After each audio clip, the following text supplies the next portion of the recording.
Eh bien, pour cette partie, maintenant, qu'est-ce que moi je vais faire? Pour cette partie, ce que moi je vais faire, je vous ai déjà montré la fonctionnalité de ces fonctions ici, de ces menus, les menus ici, la vérification analytique, les sections, ainsi de suite. La nature des charges. Quand je vais sur la nature des charges, tu vois directement que les charges que j'ai appliquées dans Revit ont déjà leur correspondance dans Sofistic. Tu vois, s'il y a des charges que j'ai appliquées dans Revit qui ne se retrouvent pas ici, vous pouvez juste aller là-bas, gestionnaire d'action, et vous avez la possibilité d'ajouter cette charge-là. Si c'est une charge did load, si c'est une charge if pressure, donc la pression des terres, donc la température, les actions accidentelles, le fait, la construction loading, donc la construction en phase, les charges sismiques, vous pouvez l'ajouter là-bas et l'affecter. Tu vois directement, comme je vous ai dit, qu'avec Sofistic, vous n'avez pas besoin de faire les donc la combinaison des charges. Vous définissez les charges, à lui seul, les combinaisons des charges automatiques. Et tu vois 1.35G, 1.5i, tu vois tous ces coefficients ici de corrélation. Et puis par après, je peux cliquer sur OK.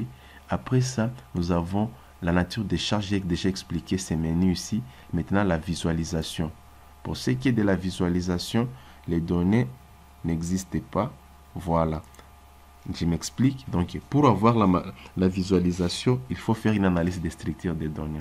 De la même manière ici, pour créer les systèmes aussi, je vais expliquer ça après. La sortie graphique, là, c'est pour visualiser les résultats d'analyse que vous avez déjà fait. Accès graphique pour visualiser les résultats graphiques d'analyse. Ça, c'est pour le reports browse. Donc, après avoir calculé, faire le dimensionnement, il faut vous donner les noms des calculs. Export vers Revit, ça, c'est pour les cas de descente des charges que je vais expliquer. Donc, ici, après avoir lancé l'analyse, il va vous donner les descentes des charges et vous pouvez maintenant choisir si ce sont des réactions aux appuis, les types de descentes des charges que vous voulez avoir. Ça, c'est pour l'export des résultats. Donc, vous pouvez importer les résultats depuis la base de données Sofistic ici. Vous pouvez appliquer ça et puis vous pouvez importer ces résultats-là. Là, vous pouvez explorer les résultats lorsque vous voulez faire l'analyse. Après avoir lancé les calculs, maintenant, vous pouvez vérifier, faire l'analyse structurale, voir les comportements de certaines actions comme les efforts tranchants, les moments, les déformations, les contraintes dans les dalles.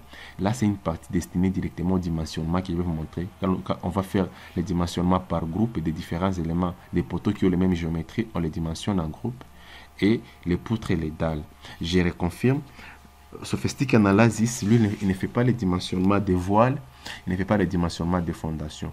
Pour les dimensionnements plus avancés, il faut maintenant importer les modèles dans Sofistic Structural Desktop que je vais vous parler dans les jours à venir, juste après cette session ici. Maintenant, là, c'est lorsque nous allons diviser les systèmes, je vais vous expliquer ça. Et puis par après, là, c'est lorsque vous allez appliquer les principes des précontraintes. Ça, je vais les parler lorsque je vais parler comment ajouter les câbles des précontraintes, les tendons sur un élément comme dalle pour une autre session. Après avoir fait tous vos éléments ici, vous avez votre modèle analytique qui est là-bas. Maintenant, vous pouvez générer l'analyse. Et là, maintenant, vous pouvez générer l'analyse. Là, vous pouvez raffiner les maillages, appliquer les charges et aussi faire l'analyse des cas des charges. Vous avez la géométrie. Vous pouvez ignorer les ouvertures inférieures. Vous pouvez, les maillages, c'est 25%, les raffinages.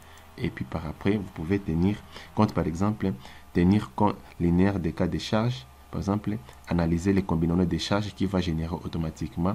Ici, tenir compte des phases de construction. Par exemple, si elles existent, si elles n'existent pas, conserver les cas de charges intermédiaires. Vous pouvez calculer les propriétés et les propriétés des niveaux des étages et les rigidités des centres des masses. Tu vois, après tout ça, je vais générer ça.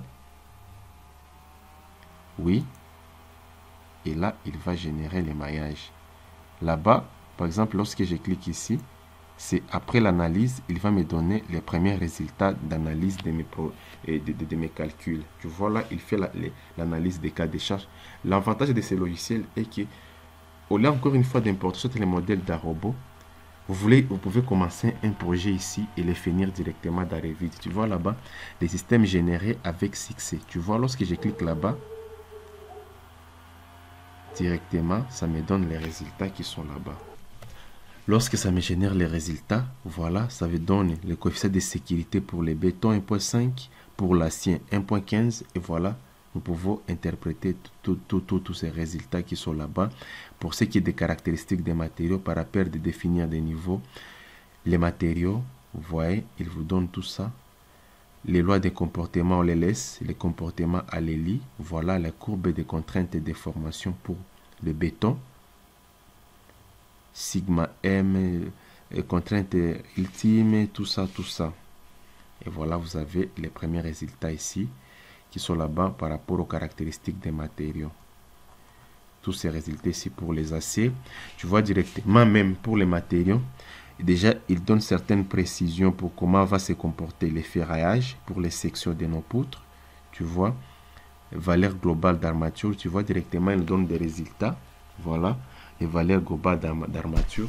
Déjà, vous avez l'estimation R des armatures, les efforts normaux, tu vois, l'axe net, la position d'axe net, l'axe Z, s'il y a des torsions, et valeur de globale des lits d'armature, tu vois comment va être les ferraillages par rapport aux poutres 30 x 40. Et là, ça c'est par rapport aux poutres 30 x 60, tu vois.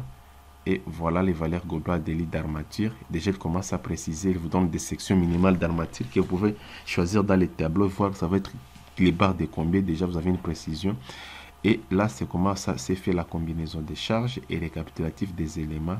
Vous voyez, voilà la section totale de nos éléments. Donc, le R total, le volume. Déjà, avec ça, vous pouvez quantifier les bétons. Ça, c'est le volume du béton. Ça, c'est le poids total et de toute la structure des matériaux. Et voilà. Voilà, par rapport au groupe. Les cas de chargement, tu vois, les charges d'exploitation, comment j'ai appliqué les charges.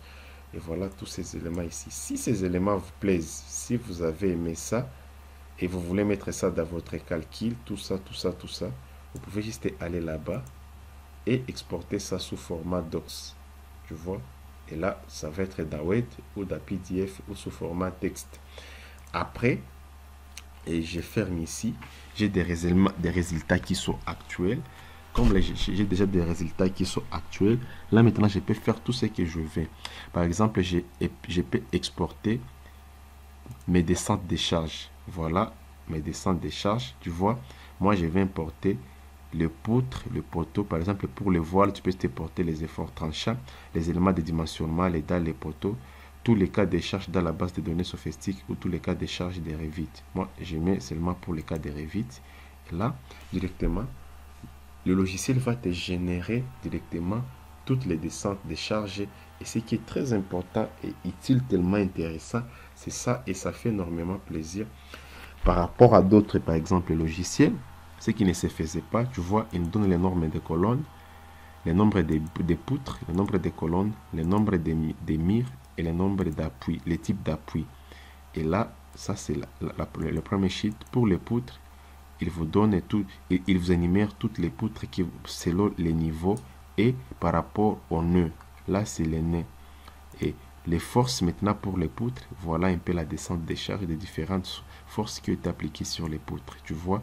Et là, vous pouvez mettre ça sous forme fonctionnelle. Vous pouvez mettre les cellules supérieures. Vous pouvez mettre les nuances des couleurs. Vous pouvez ajouter beaucoup de choses comme vous voulez. Ainsi de suite, mettre les nombres de cellules dont vous voulez avoir besoin. Vous pouvez créer des tableaux, vous pouvez faire tout ce qui vous semble important pour votre projet. Mise en forme des tableaux, vous pouvez générer un tableau, par exemple, ces tableaux ici, s'il vous plaît, vous pouvez mettre ça. Donc voilà, et voilà un peu. Vous avez les cas de charge, vous pouvez ainsi de suite, tu vois, vous pouvez générer tous ces éléments automatiquement. Et voilà, j'ai toutes les charges qui ont été appliquées sur mes différentes poutres en fonction de différents niveaux. Voilà les cas de charge 1 et 2, l'allocation de ma poutre, l'effort normal, les moments par rapport à ici, l'effort tranchant. Et tu vois, pour les colonnes, c'est la même chose, les efforts dans les colonnes, vous pouvez toujours mise en forme et vous pouvez faire tout ce que vous voulez, ainsi de suite.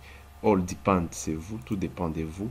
Et pour le voile, voilà, nous avons les niveaux.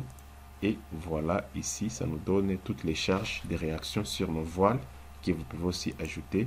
Pour les autres éléments, ainsi de suite, tu vois. Pour les éléments de support, donc les appuis sur les types d'appui que nous avions eu. Ça, ces éléments sont très importants, par exemple, lorsqu'on veut faire les dimensionnements de la fondation. Les dimensionnements des semelles des fondations. On va voir le nez qui est le plus chargé, tu vois, par exemple, par rapport au poids PZ. Donc, par rapport à l'effort PZ, le plus chargé, quel est l'effort le plus chargé? Nous avons les nez, on a l'élément des supports, et là, nous pouvons répertorier cet élément-là et directement commencer à faire le dimensionnement. Tu vois là-bas, le plus grand, c'est sur cet élément ici. On peut voir si c'est une colonne, et là, on commence le dimensionnement. Nous avons les moments avec ces éléments. Tous ces éléments-là de descente des charges, tu vois que c'est plus important. Ça peut vous donner la possibilité même de faire des calculs manuels à l'aide d'effets d'Excel pour faire les dimensionnements des éléments, parce que vous avez déjà toutes les réactions. C'est plus facile de faire les dimensionnements, trouver les armatures, ainsi de suite. Donc, c'est ce que moi, je voulais vous montrer pour cette partie ici. La prochaine partie, maintenant, je vous ai montré comment vous pouvez générer les rapports. Là, je vous ai montré comment vous pouvez générer les rapports. Là, ce sont les éléments graphiques. Et sorry. Voilà, là, c'est pour les éléments graphiques. Donc, les sorties graphiques de vos éléments. Tu vois, par exemple, ça me donne les différents éléments de ma structure. Et là, je peux avoir tout. Tu peux avoir tout ce que tu as besoin là-bas, tout ce que tu veux voir là-bas. Par exemple, pour la déformer de la structure, tu peux voir tout. Tu vois par rapport à la déformation de ma structure, tu vois, j'ai besoin de voir toutes ces images ici. Je peux les voir. Si vous voulez les voir, vous pouvez les voir là-bas. Vous avez par rapport au type de charges qui ont été appliqués, tu vois les load cast, les camps de chargement, et voilà. L'analyse structurale d'Arrevit avec Structural Bridge Design. Là, c'est les moments des courbures que vous pouvez voir là-bas. Vous pouvez choisir, par exemple, pour les live loads, vous pouvez avoir ces éléments, les comportements des moments, les twists, les cisaillements, les moments de cisaillement, les moments membranaires des forces, tu vois. Ça, c'est les projections structurales de la surface. Vous pouvez avoir tous les résultats que vous voulez par rapport au déformé, les résultats par rapport aux poutres.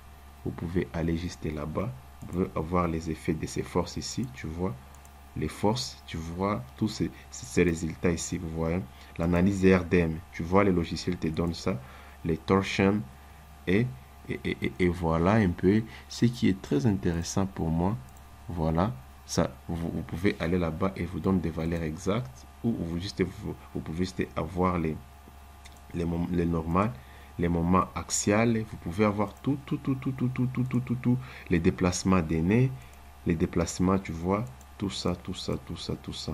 Donc, vous pouvez avoir tous ces résultats graphiques. Vous pouvez déterminer soit ici, il y a une ligne d'influence par rapport à notre structure, par rapport aux différentes études qui ont été menées. Vous pouvez zoomer vos éléments. Vous pouvez avoir un zoom normal. Et ainsi de suite, vous pouvez jouer avec tout ça. Donc, tout dépend de ce que vous voulez. Donc, vous pouvez avoir tout. Tu vois, vous pouvez avoir tout ce que vous voulez là-bas. Donc, tout c'est vous. Donc, vous pouvez avoir tout.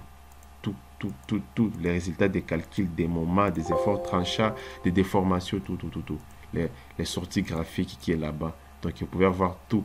Les résultats d'analyse si Revit ne parvient pas, par exemple, à générer l'explorateur des résultats pour voir les déformations des dalles, des poteaux, des poutres, vous pouvez générer ça. Parce que souvent, comme il y a eu certaines erreurs d'incohérence, c'est pas possible qu'il me donne vraiment les résultats de calcul parce qu'il y a eu certaines erreurs de cohérence des maillages, des matériaux, ainsi de suite. Tout doit être nickel, tout doit être propre pour que ça me donne tous ces résultats directement d'Arrevit. Si ça ne vous donne pas là-bas, il faut juste aller là-bas, leurs sorties graphiques et avoir tous les résultats des moments, des efforts tranchants, les graphiques, des déformations, les images. Après, qu'est-ce que je peux faire? La prochaine vidéo, maintenant, je dois pouvoir vous montrer comment vous pouvez diviser notre système en sous-systèmes, comment lancer les calculs, comment faire les visualisations. Merci beaucoup et à tout à l'heure.